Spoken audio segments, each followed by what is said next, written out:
Okay, so today is the 13th of Elul and the 16th of September, and we're finishing up chapter 19 of Shorish Mitzvah Satfila in Derech Mitzvah Secha.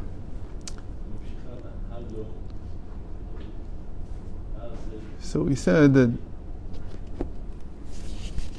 all the possibility of there being multiplicity comes from Chochmah Ilah, from the supernal wisdom. In the same way, again, we said this is the same way that it's by us, that the fact that we speak many, many things during our lives doesn't say to us that we're not singular in our identity. We still feel singular. There's a statement from Rashbi in the Talmud that God should have made man with two mouths. With two pairs of mouths. Two mouths. Because we have two nostrils, we have two ears, two eyes. Why do we only have one mouth? He says that why would we need two mouths? So the answer is because one for our animal soul, one for our divine soul. Meaning one, he calls it for the Yetzer Tov, Yetzer Ra, but the same idea. The good inclination, the evil inclination. And why is this? Because sometimes we're confronted with what we said, and we say, there's no way that I said that. Or, even if we can admit to the fact that we said something, we say that was out of character, that wasn't me. I don't stand behind that. So the real reason is because we have two souls inside, at least two. They're battling each other constantly. So in the olden days we called them evil inclination, good inclination. Today we call them the divine soul, animal soul, or animal soul and intellectual soul. So sometimes I'm speaking out of my lower self, and sometimes I'm speaking out of my higher self, and they don't agree. So if I had two mouths, I could say, well, that's what the other one said. I say, so believe me, but we sound incredulous because one day we say this, one day we say the opposite. And I'm not talking about policy changes, where a person can change his mind. It's not, I changed my mind. Of course, I wouldn't want somebody who changes his mind every 2 minutes to be a leader. But here we're talking about things that really define me, like my interactions with my wife, with my children, things that are really important. And I said this thing, and I don't stand behind it anymore. But I really did stand behind it at the time because I was expressing something that I really felt. And so a person can really be torn by this. So who am I? Am I my lower self or my higher self? The Tanya solves this and says, listen, you identify with your lower self. And in a sense, we don't express ourselves either through our eyes, ears, or nostrils. There's no expression there. There's something coming out, but it's not real expression. We said that by definition, our speech is who we are. Yeah. So Hashem had to make it one. He had to make only one mouth, because otherwise you really would be torn in your identity. This idea that in the end the mouth is a mouthpiece for my totality, for everything.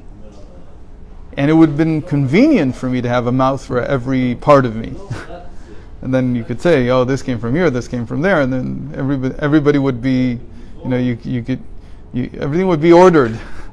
But then you would be split in your personality. Then you really wouldn't know. So in a certain sense, the mouth is an expression of the oneness. It does unify everything in the end. And that's a little bit of what he means here, that the echad ends with speech. Not the yachid. The yachid is before there's speech, before any kind of expression, the singularity.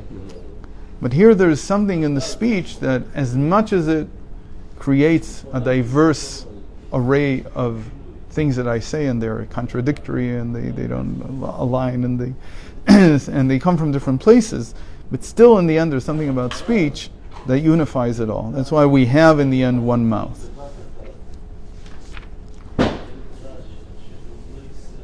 But again, the wisdom here in the middle, which is the state, and it's the chet here, the chokhmah, that's where the multiplicity comes from. In other words, the way the person would look at this is he'd say, yes, God is singular, yes, there's a multiplicity in the world, but when I consider that God made all of this, I can see the oneness in it. I can feel that there's a way to unify all of this. There's a way to bring this all together. Okay?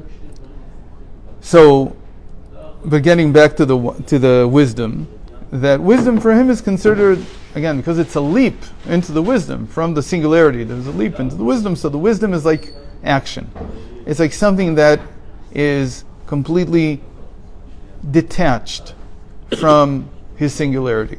It's something else. ומשם התהוות, והוא עניין כתר יתנו לך מלאכים, עם ישראל קבוצי מטה, I guess it's what it means.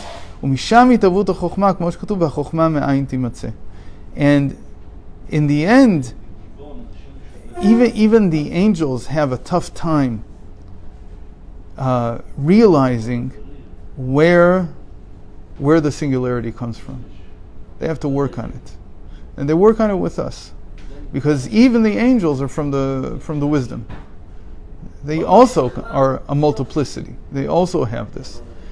They're closer, so they can maybe. Are you talking about the contemplation of God? Yeah. Yeah. Okay. So they even have to work hard to see the singularity. Yeah. על כל פנים, ונמצא מובן על כל פנים איך שבחינת עולם הדיבור העליון שממנו שורש התהוות עולמות, ואשר בהם נמשך דבם בבחינת חוכמה העילה, ובטל לגבי חוכמה העילה, כי ביטול האותיות בעודם בכוח חוכמתו, והחוכמה בטלה באמצעות ממש, גבי אינסוף ברוך הוא כנ"ל, וזהו פירוש אחד. So, still, this all unifies at the end. How does it unify? It unifies through nullification. So, when Aaron is faced with the death of his two children, it says, Vayidom Aaron. Aaron was silent. That silence is nullification. That silence is the silence that comes, it says, but in the end this is all one. Even though I can't understand right now, because I live in the multiplicity, and in my multiplicity I had two children, Yes, who were just killed. And they're gone now. So what happened here? What's going on? So I can't live with the two poles here. Yeah. So there has to be nullification. It's nullification that in the end brings everything back to the oneness. Now this is one of the, one might say, the paradoxes of wisdom. That on the one hand, wisdom is where the multiplicity comes from. On the other hand, wisdom is also where the nullification comes from. And the real reason for this is, if I remember correctly, is because wisdom has so much nullification that it can tolerate the idea of multiplicity. Meaning, that has to come right. first. So the first has to be a sense of complete nullification. Yes. Then If there's complete nullification, then there's tolerance of the multiplicity. Another example of this would be tshuva in general. Tshuva is not in wisdom. Tshuva is in bina. It's in understanding. But tshuva requires there to be nullification before. What do I mean? That to be nullified before God means to be willing also to admit. There's a confessional here. Nullification is also it's a state of acknowledgement.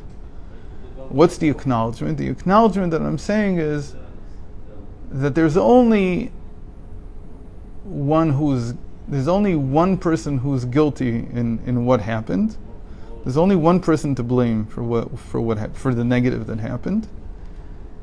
And if I can reach that state in which I have such acknowledgement that I'm nullified to God, and I say, I accept the burden here, I accept the guilt, not guilt, the blame, not that I should have guilt feelings, but that I take the responsibility. Yes. If I take the responsibility, then God carries it for me. If I can't take the responsibility, then there's no room for God carrying the burden.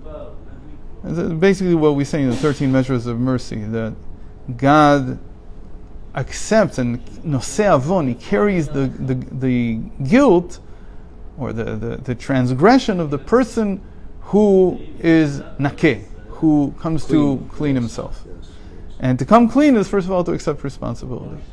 So wisdom there has this ability, it's as if that's where it carries everything, because of the nullification. The nullification allows there to be a multiplicity. So where are we? Okay. Yeah, where was the yichad that we just said?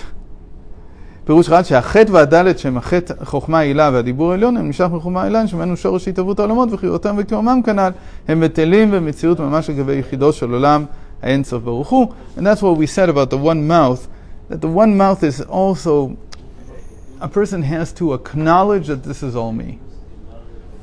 I said all these things. You're right, it seems like it's 2 different people, 3 different people. It's really, it looks really messed up. But no, this is all me. I can't run away from the fact that, and again, having this one mouth is like saying in the end, it's you. You can't run away. You can't say someone else said this, you can't say, and again, speech is the first example of action. It's an expression, it's already, I'm doing something, the king works with the speech. So the moment that I can express myself, I have to understand that is me. Even if it's motivated by the worst parts of me, the lowest parts of me, the most undeveloped, immature part of me, but it's still me. That's why I have one mouth, to remind myself all the time that in the end I have to stand behind the words that I say. I can't play games with myself. So that's nullification also. There's a nullification to the unity.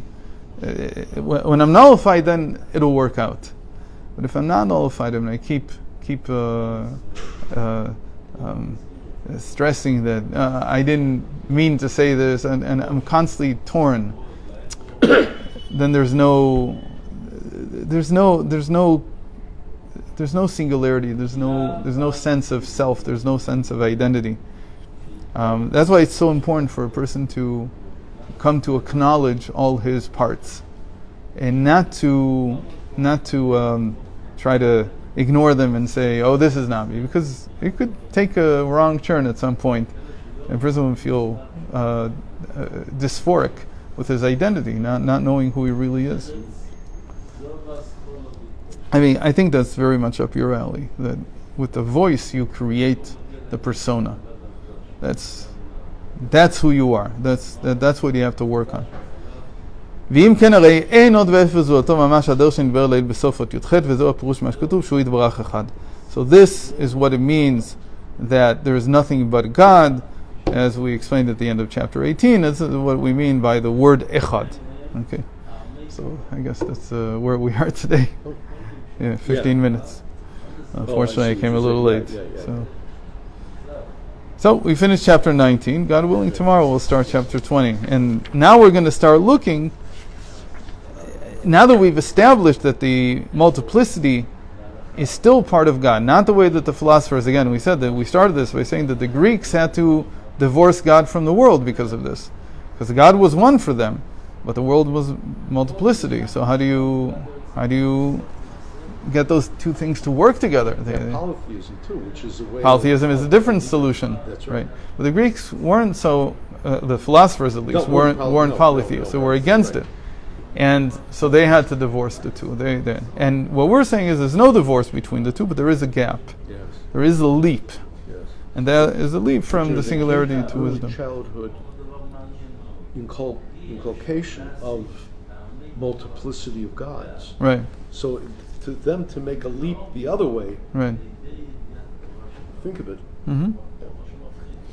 So tomorrow we're going to start. He's going to start to explain to us how we not only embrace this multiplicity, but we use it. Yeah. Now that we know that it is a creation that God made, Yes. it's not something separate. How do we How do we now use it in our prayer? Yeah, I understand.